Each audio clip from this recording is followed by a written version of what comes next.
Le Seigneur prenait position dans le cœur des hommes qui passaient par de nombreuses expériences très profondes. Et par ces hommes, il avait alors établi des églises, des compagnies de croyants, pour que tout alors puisse commencer. Il y a une espèce de discipline et de formation qui appartient à la vie corporative.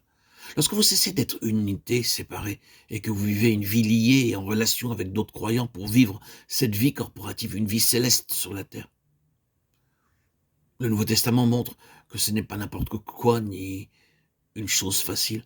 Vous pouvez penser que c'est une chose très exquise d'être dans une assemblée, mais ce n'est pas toujours ainsi.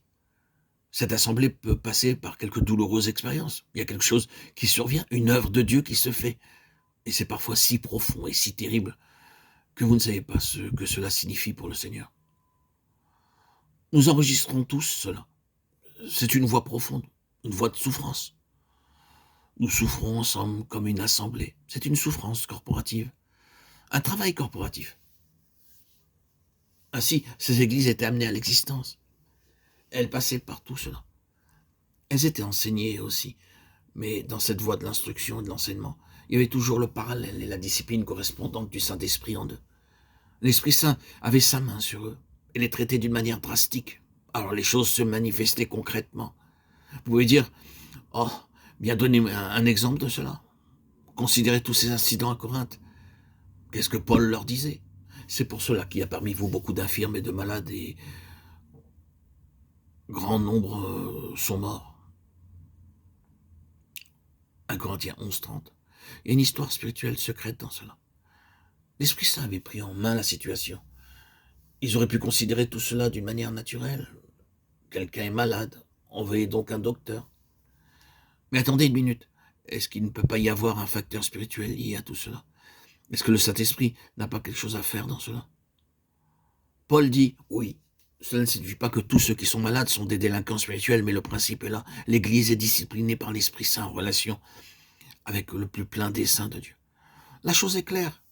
Dans un premier temps, Dieu obtient des individus et ensuite une compagnie d'hommes et de femmes, et il agit avec eux d'une manière particulière.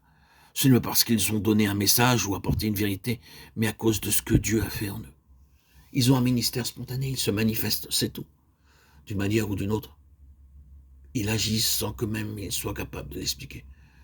Le Saint-Esprit a pris position, et il voit que ce qu'il a pu faire s'est accru, et que cela peut aller au-delà des anciennes limites. Tout cela se manifeste simplement. Paul disait au sujet de l'église de Thessalonique, non seulement, en effet, la parole du Seigneur a retenti de chez vous dans la Macédoine et dans l'Achaïe, mais encore votre foi en Dieu s'est fait connaître en tout lieu, de telle manière que nous n'avons pas besoin d'en parler.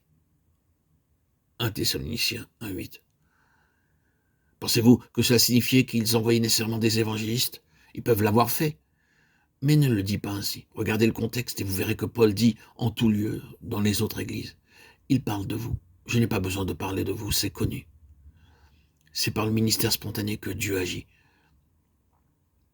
Dieu nous prend en main pour obtenir ses valeurs intrinsèques. Il ne va pas les laisser inopérantes. Ainsi donc, ce que Dieu a en vue gouverne sa manière d'agir à l'égard de ses instruments. La plénitude céleste est sa finalité et motive toutes ses actions envers ces instruments qu'il a choisis. Et il introduit en eux cette plénitude céleste.